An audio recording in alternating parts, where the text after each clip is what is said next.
What's up, nerds? I hope everyone's keeping safe while we all brave the treachery of the great blizzard of 2019 and its rain. Being that most of us are home with the failed expectations of 7 to 10 inches of snow, I decided my day is mostly going to consist of taking care of my reptile collection. So that being said, I'm going to give a warning that this video is going to contain snakes. So you should probably stop watching. Like now. There's 12 of them. And maybe a lizard. Yeah. Okay, so Charlotte is definitely one of those snakes that's not for a first-time reptile owner. I love ball pythons and would highly suggest them for any, even the most novice pet enthusiast, but always do your research prior to purchase. These are exotic animals and they're not domesticated and should be treated as such. Long story short, when we fed Charlotte last, she made a little bit of a mess and we're going to have to clean her cage and her as well. We do feed live, and I would like to say we never show videos of any animals killing each other. It's not pleasant, but it is nature, and I will keep that off of my channel. Okay, so before we clean Charlotte, we have to soak a couple of our other snakes that have a little bit of stuck shed on them. Sometimes when a snake sheds, they end up not having all of the skin come off together as it should, and it kind of gets flaky and it gets stuck on them, so we have to soak them in water. Okay, so the first snake that we have to soak is Aloy. So I have this tub and it's filled with some lukewarm water because snakes can't regulate their body temperature by themselves. So you have to make sure you watch the temperature of your water. And Aloy is right here. She is a butterball python and she doesn't look very thrilled at the moment, but that's okay. She definitely has a lot of stuck shed on her. You can see all of her skin kind of flaking. So we're going to put her in this bath for a little bit. And I also have a lid. Oh, as she tries to escape. Hold on. Come back. Ashley, you got the lid. Can you put the lid on for me? Thank you. And we're just going to leave her in there for just for a little bit to soak. And then we'll come back and get her, and all of that skin should come right off. There we go. So now we got most of it off. There's still a little bit on her head, but she does not want me to touch it, so that's okay. We'll be done with that, and she can probably get the rest off on her own now that the skin isn't so dried out. Alrighty, so we're going to put her back in her cage. We tried to clean that out as best as we could for the moment. And we're going to have to move on to the next one. Alright, so the next one we have here is Nagini. She is a fireball python, and she looks like she's a little better off than Aloy. She's got most of it off, but she's still got some stuck on her, so we're definitely going to get her and put her in a soak. She doesn't take her water dish with her. Give me that, please.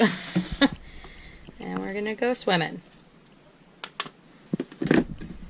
Alright, and we'll check back with her in a little bit. Okay, so she's soaked for a little bit, and I will also say not all snakes are handled as much as mine, and they won't always all let you kind of help them get the skin off. Some snakes will just need soaked, and you just gotta kind of put them back in their cage and let them do it themselves.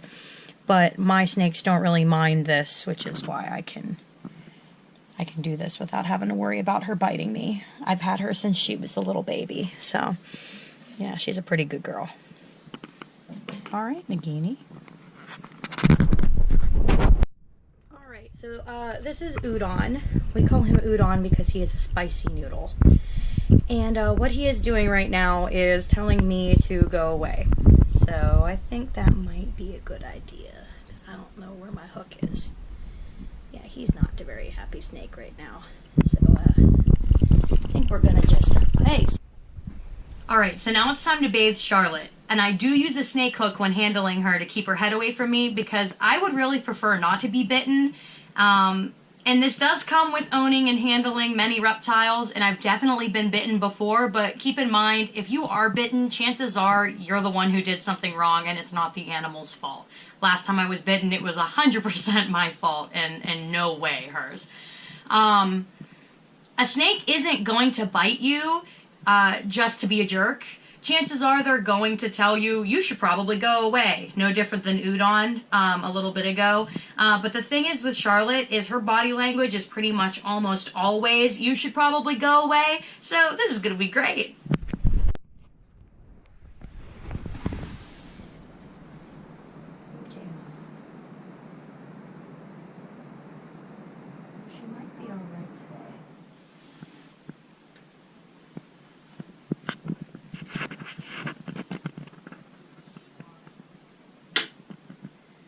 Unfortunately, I don't like when I don't know where her head went. Come on, Mama, move. So as long as she's moving away from me, I'm pretty okay to get her. But she's not quite moving away from me. Okay.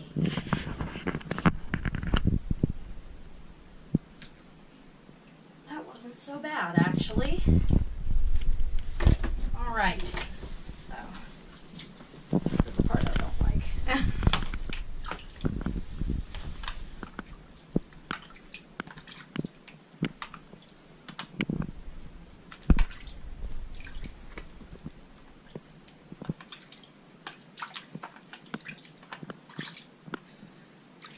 This is also a good time to make sure that the snake hasn't been bitten by any of the animals that it has to eat. Because when you do feed with live animals, there is always a chance of your reptile getting a bite as well. And she looks like she is okay. So maybe this will be easier than I thought. That would be great if so. So now her cage is all cleaned out and we're going to try to get her back, and hopefully she'll be just as good as she just was going back in. It looks like she should be okay. Maybe. Get your head over there, please. She's getting a little tense.